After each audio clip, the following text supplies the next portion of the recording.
Muy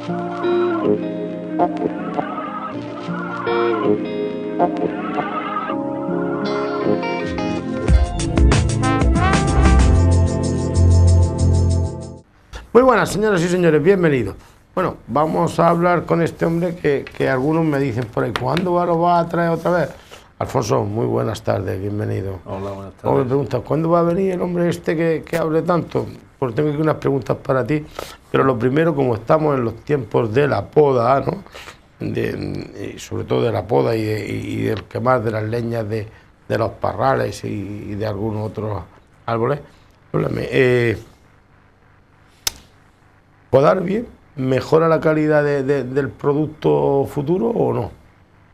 Hombre, la poda es una labor indispensable para conseguir tener una producción adecuada en cualquier planta, da igual que sea un cítrico, un frutal, un almendro, un olivo o una parra de uva de mesa.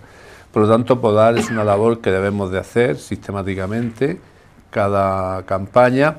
Es cierto que en los árboles de hoja caduca es más importante que en los árboles de hoja perenne, es decir, en los frutales que pierden la hoja en invierno o en las parras es imprescindible hacer esa poda, mientras que en los cítricos, por ejemplo, pueden no hacerse la poda un año y saltarse, aunque es recomendable que todos los años se haga la poda. Es clave para conseguir una cosecha decente a la campaña siguiente. Claro, y la poda, como decía mi abuelo, ¿se hace bien o se hace mal? Si se hace bien, luego tendrán menos plaga y todo esto, ¿no? Hombre, la poda lógicamente ayuda también entre los diferentes beneficios que aporta, además del principal, que es distribuir el árbol adecuadamente para que tenga una producción conforme a la variedad o al tipo de planta. Ayuda porque te permite, pues, por ejemplo, eliminar las partes enfermas de la planta. Si hay ramas que hayan sufrido daños por un granizo y tienen heridas, esa parte se puede eliminar. Si hay ramas que están enfermas por algún hongo o por algún bicho, un barrenillo, se pueden eliminar. Es decir, la poda ayuda a reducir la agresividad que puedan tener algunas plagas o enfermedades sobre el cultivo. Y por lo tanto, al disminuir el número o el volumen de inóculos, de atacantes posibles, pues la planta se va a defender mejor en la campaña siguiente. Y también, cuando tú podas, lo que haces es concentrar toda la savia en un número determinado de yemas. Esas yemas van a dar brotes más vigorosos, más fuertes, que se van a poder defender también mejor de los ataques de algunas plagas. Y después de podar, con la leña, quemar, no quemar, tirar, molerla, ¿qué hay que hacer? Pues es complicado dar una respuesta única. La clave es, la leña de poda hay que destruirla. De una manera u otra hay que destruirla. Porque está demostrado que los restos de poda vegetales en un cultivo acaban siendo sustrato para algunas plagas y enfermedades que, si se quedan en la parcela, van a poder afectar al cultivo al año siguiente. Por lo tanto, hay que tener seguro que la madera de poda hay que destruirla.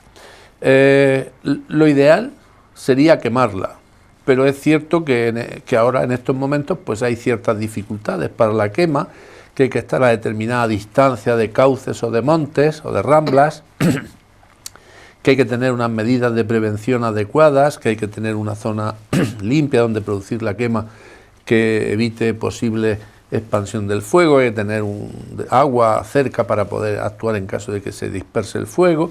Por lo tanto, hace que quemarla sea relativamente complicado, pero es la medida más profiláctica que hay, porque a la vez que quemas la madera destruyes las plagas o enfermedades de las que pueda ser portadora. En la actualidad, lo que se hace mayoritariamente es triturar la madera en la propia parcela. Y se hace esto por una labor de pura economía, porque basta apilar o concentrar la leña en las calles del cultivo y después pasa un tractor con un apero, que es una trituradora, y sobre el mismo suelo va triturando los restos vegetales y se dejan allí en el propio suelo como residuos para que con el tiempo se vayan degradando y se conviertan en nutrientes. No es la forma más desde el punto de vista técnico más interesante, pero es cierto que es la más económica y que por ese motivo es la que más se viene aplicando.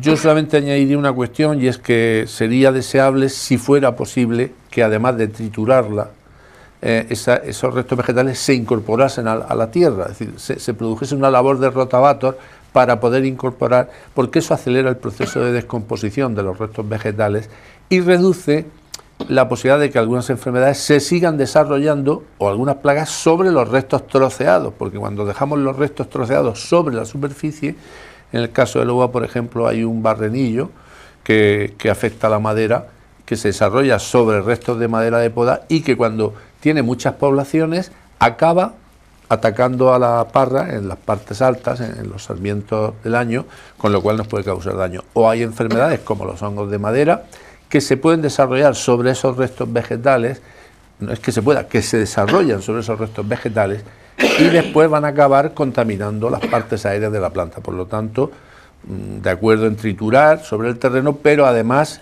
incorporar al suelo para que se descomponga antes y no sirvan de alimento a plagas o enfermedades que no nos conviene.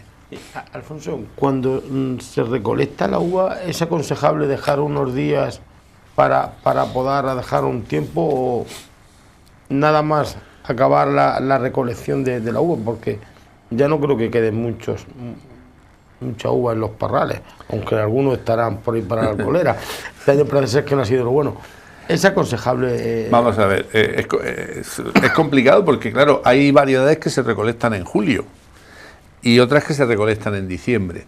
En todo ese periodo hay variedades que se van recolectando. La poda tiene que hacerse en un periodo en el que la planta esté en parada vegetativa, es decir, que no tenga movimiento de savia.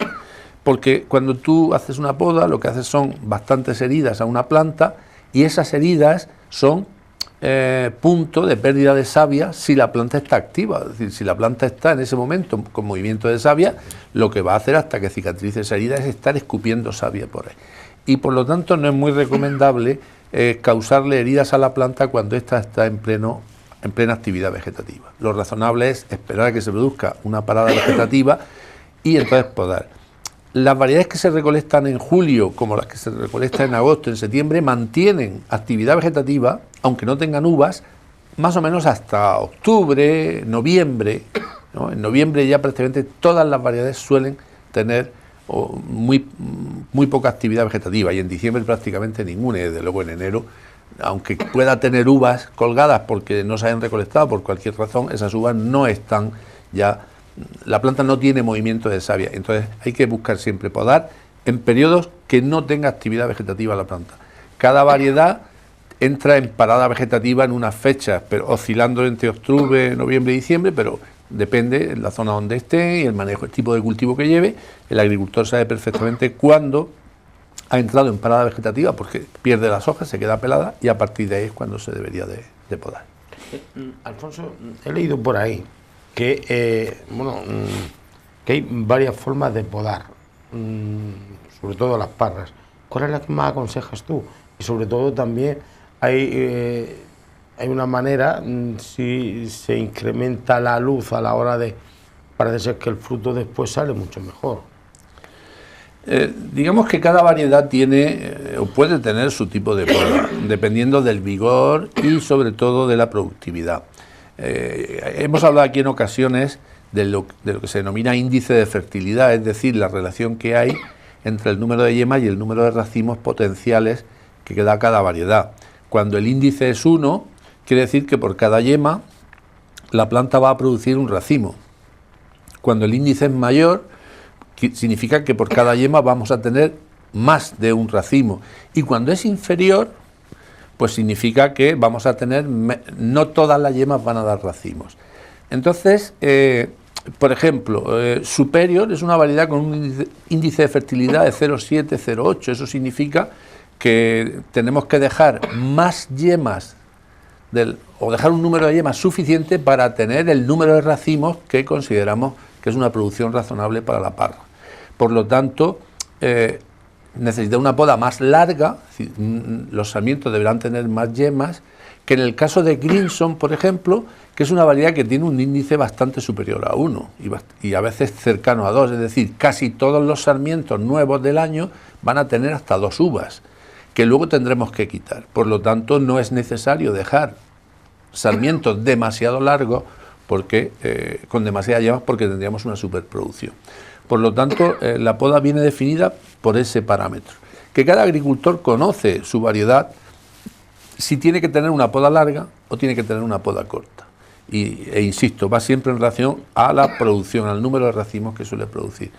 El tema de la luz es una cuestión que viene a posteriori, porque tienen que producirse podas en verde, es decir, cuando está en plena vegetación la parra, se pueden realizar podas en verde para facilitar la entrada de luz en la zona de los racimos.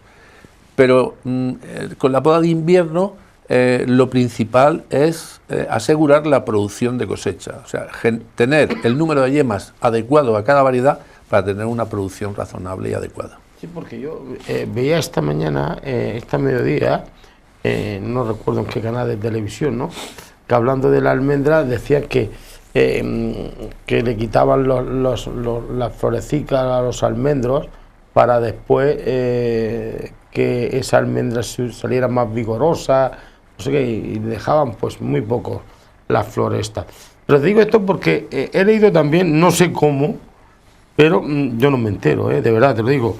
Dice que a los cortes de aclareo o entreclareo.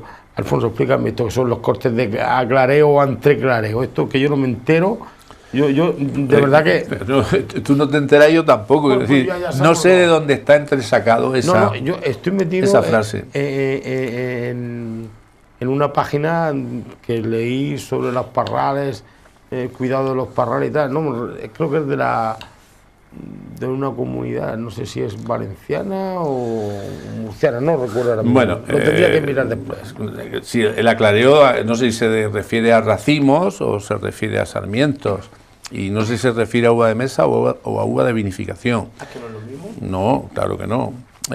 Vamos a ver, aclarar, la definición de aclarar es quitar cosas. Donde hay muchas, quitar cosas para dejar menos.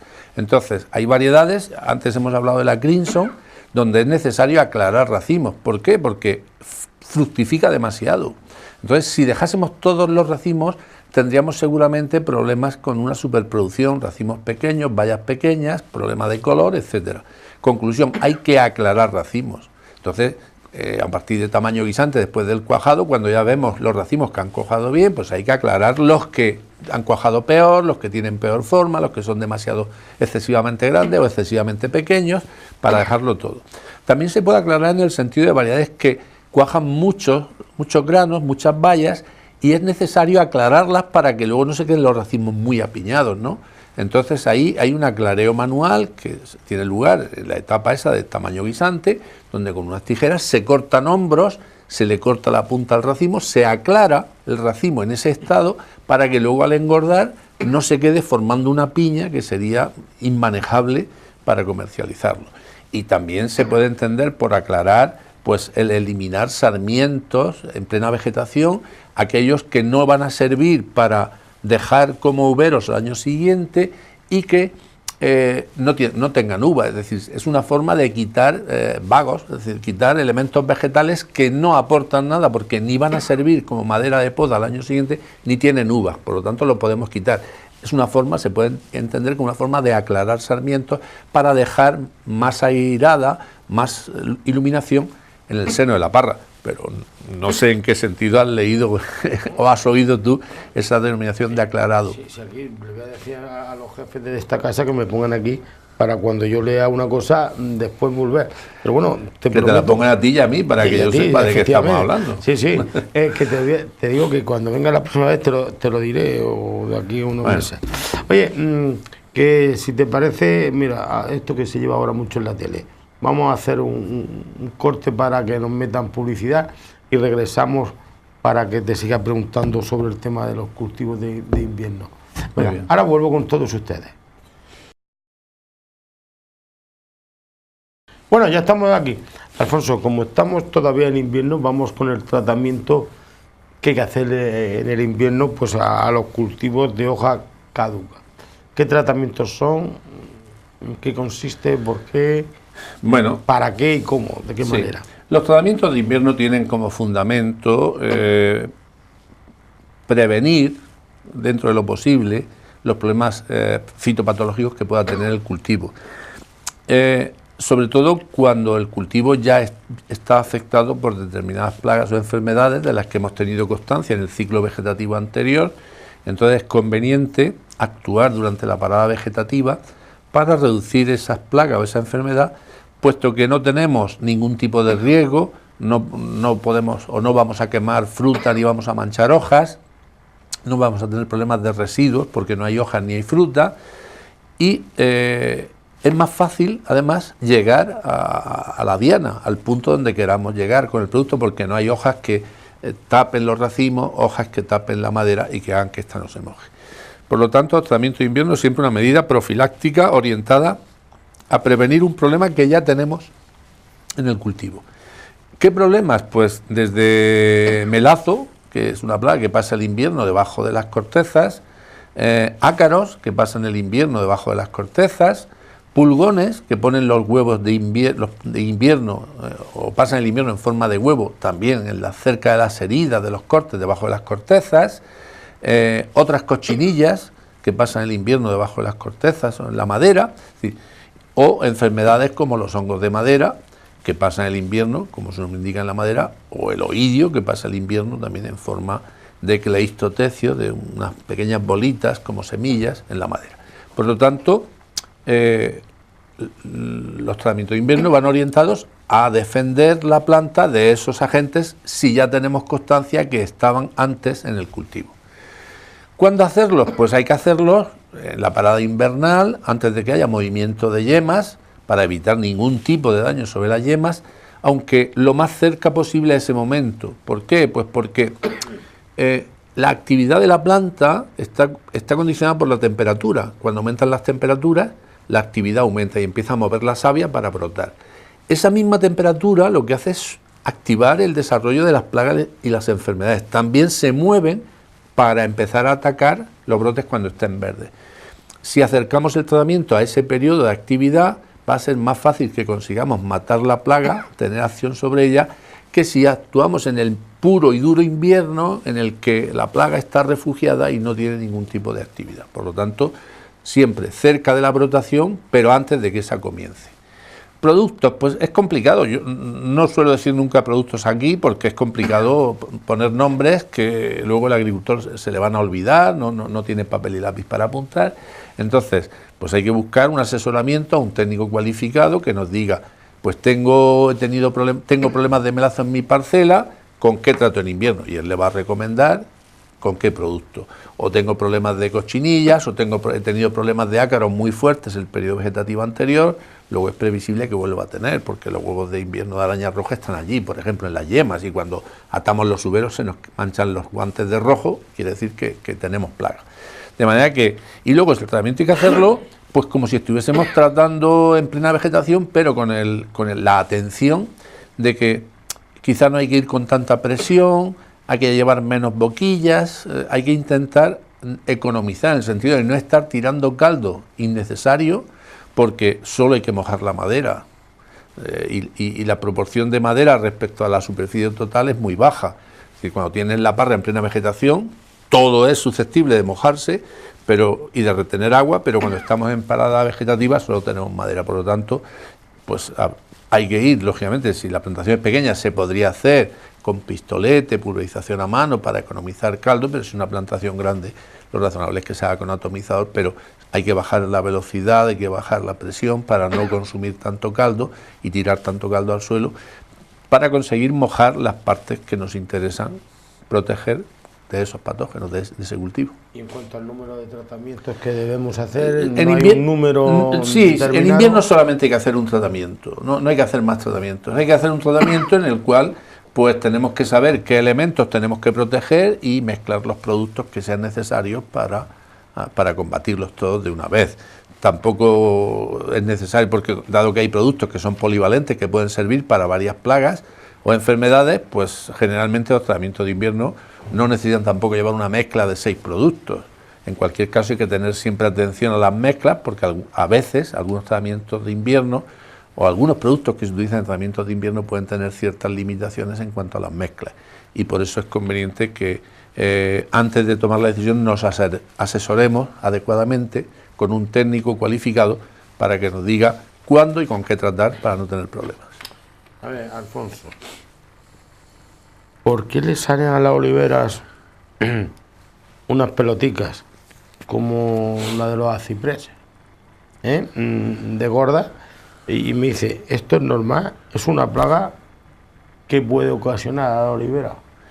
Vamos a ver, eso es una enfermedad, es la tuberculosis del olivo, es una bacteria la que produce esas verrugas, esas pelotas que parecen frutos de un ciprés, y es una bacteria que se desarrolla cuando las condiciones climáticas son favorables.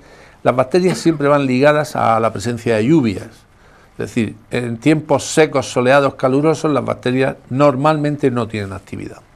Las bacterias necesitan un medio acuoso, un medio líquido para proliferar, para movilizarse, para ir de un sitio a otro y para causar problemas en el cultivo. Y necesitan otra cosa, necesitan heridas. Cuando tú tienes una superficie perfectamente protegida por la corteza de una planta, es muy poco probable que las bacterias puedan desarrollarse ahí.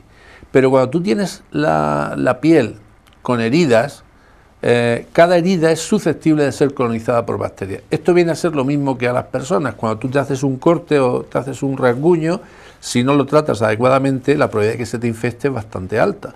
Pero mientras que no tengas la herida, tú no tienes ninguna infección porque las bacterias están en la piel, pero no son capaces de acceder al interior. ¿Cuándo se producen las heridas en los olivos? Fundamentalmente y prácticamente siempre cuando hacemos la recolección.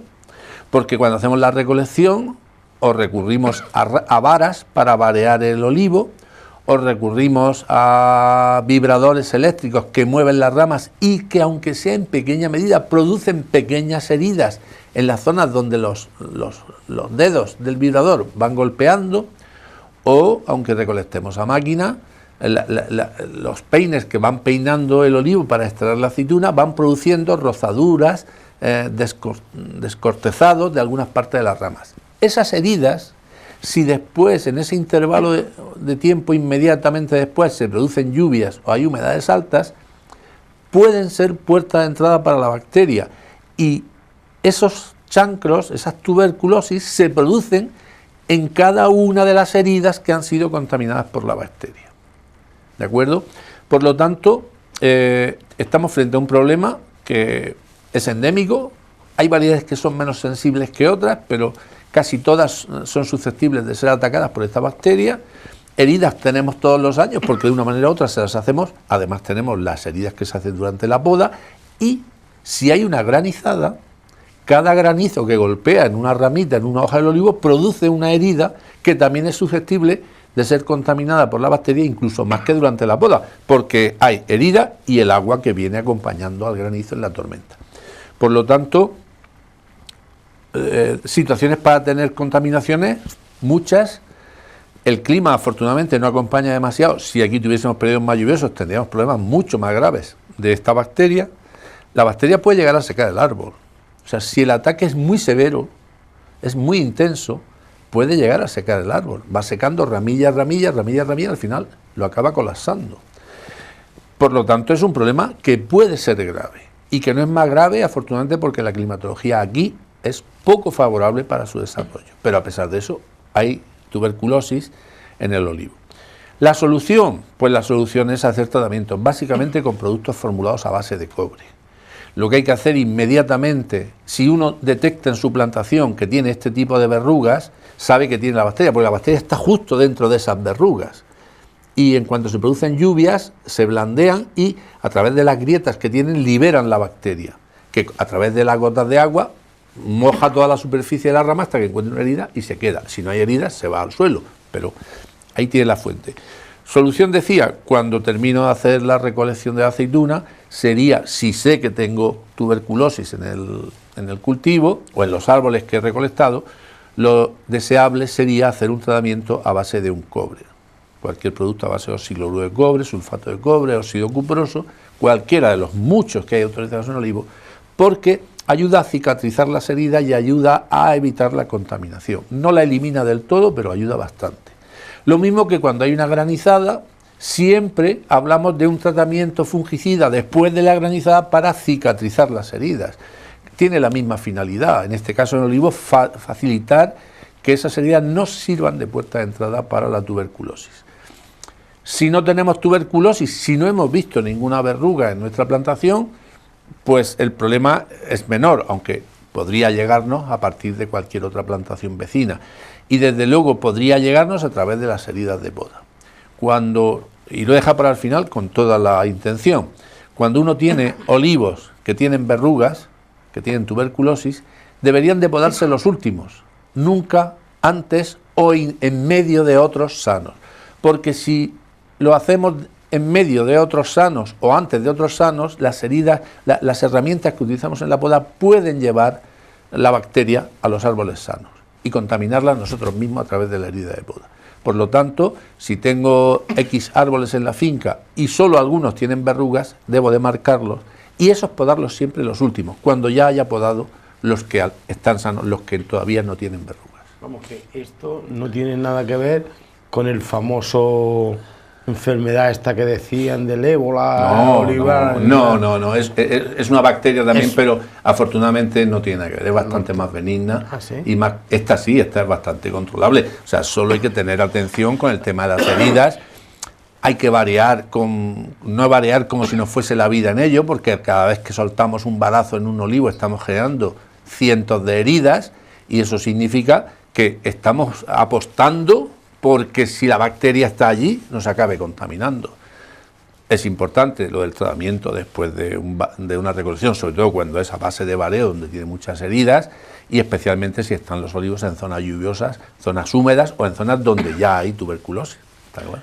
Pues Alfonso, que te emplazo para la próxima vez, porque tengo por aquí también muchas cosas y me gustaría saber también lo del bicho pequeño del almendro. Por eso te lo dejo para el próximo programa. Gracias por estar aquí. Gracias a vosotros. Venga, y a todos ustedes, queden con Dios.